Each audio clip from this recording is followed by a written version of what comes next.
Before we get to our awards, first up, here's Andy with a new project vehicle. Hey Mike, welcome back to Finish Line West. You know, it just seems that this time of year, right after SEMA, we spend a lot of time together and then we go for long periods where we don't get a chance to see each other. And I promised you last episode when you covered the Highlander that I would show you something pretty bitchin', and I brought it with me. This is our 97 to 03 Ford Expedition, which is the same body style, same body year, and we turn these vehicles into American trophy trucks. That's right, a street legal alternative to owning $1 million trophy truck that you can't drive on the street. Our trophy trucks can seat up to 7 people. Now the bitchin' part of these things is that they can be serviced anywhere. They're relatively inexpensive as far as an alternative to buying a new truck today. They can go anywhere, do anything, carry, haul, and they just look really sweet. So let me talk to you a little bit about what we've done to this. We've put a 6-inch suspension on here. We've gone a 17-inch trail-ready wheels with beadlocks on them, and then we wrap those with 37-inch tall Toyo tires, the nice big meaty MT versions. We put a set of Kodiak steps on all the way around, so when you open the door, you've got a step that kind of slides down. You can climb up in, get in nice and easy. We have our own seats now. We make our own race bucket seats, which we put inside here. We've got the leather all the way in the back. We've got dual climate control. We've got a dual head unit that flips out and you can play and watch DVDs or navigation or listen to your MP3, if whatever it is that turns you on while you're behind the wheel of your new trophy truck. We produce a 7-piece body kit for these, which I'll go over with you in just a minute also, to give you that look, which is really sweet. Now, when you think of trophy truck, you think power, sound, and in order to get the sound we were looking for, we turned to our friends at Gibson Exhaust. We threw on a set of Gibson headers, a catback system, and their new X exhaust system, which makes this thing sound really sweet. All right, I was telling you about the Kodiak steps. These sidewinders are really neat. They tuck up nice and high so they don't take away any of your ground clearance, and when you open the door, check it out. And then, it doesn't get any better than that.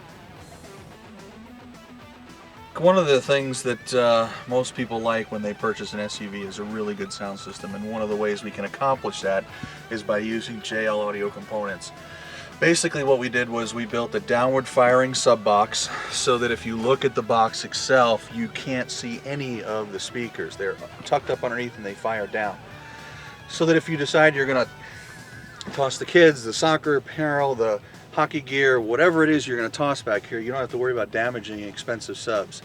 We made a little cage for this back here. This is easily unplugged and taken out if you need to carry or convert this into basically a pickup truck. Everything just unplugs, unscrews, pulls out, and it's done. In about 5 minutes you can have all this stuff out of the back of the car. But for the rest of the time, when you need it, you got 1,500 watts of JL power driving JL speakers through a dual head unit and give you the best sound you can ask for.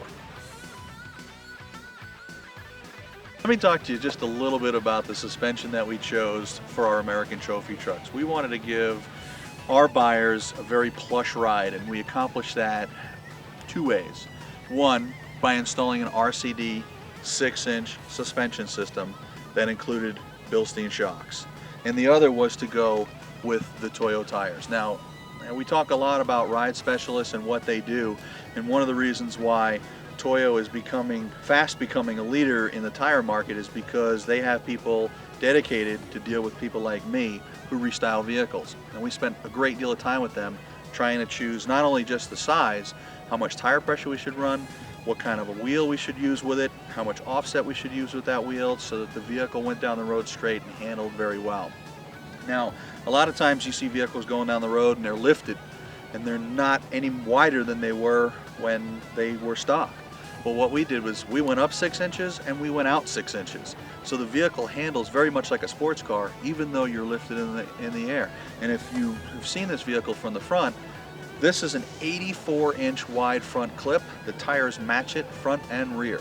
So the vehicle handles and is very, very stable. Excellent for towing. We routinely tow a 24-foot trailer behind this vehicle with no problems whatsoever. One of the other things that we had to take into consideration was brakes. Now, once you lift a vehicle like this and you add a huge tire, 37 inches is a big tire to stop, you really got to put some thought into how you're going to stop it. And one of the things that we did address was just that. Now, we put in a call to Bendix. They have a new OEM replacement program that allows you to literally walk into an auto parts store and purchase their new calipers, new rotors, and new pads, carbon metallic pads actually, and you can even get the rotors cross-drilled. They're OEM fit, OEM quality, and you can order them in a series of colors: black, blue, yellow, red. We opted for black on this because we wanted a little bit more of a stealth look, but it did help quite a bit. And cross-drilled rotors will help with outgassing when you're developing a tremendous amount of heat like we do stopping a vehicle like this on the street. For the past, I don't know, 20 plus years, the best way to punch a hole in the night was with a KC daylighter. This is the next generation. These are 8-inch round KCs. Now we've got pencil beams here on the front bumper. We've got 4 up on top, and then we've got 2 fluted fog/driving lights all the way down here at the bottom for those dustiest and foggiest of conditions. These things really work well. They don't draw a whole lot. You can get them in pairs of 2 with their own switch kit. Takes a couple hours to install. It's really, really a good way to light up the night. Another important feature to the vehicles that we build is safety. We try to build in as much safety as we possibly can. And one of the things that we did was we installed LED taillights by InPro Carware. Now these are the only legitimately approved LED replacement taillights currently on the market. They're not cheap, but safety rarely ever is. Now, I'll tell you, where can you get a trophy truck that you could drive back and forth to work in and over that guy in front of you in Starbucks and still get your latte and cruise to work in style? Well, you can get it from us, American Trophy Truck.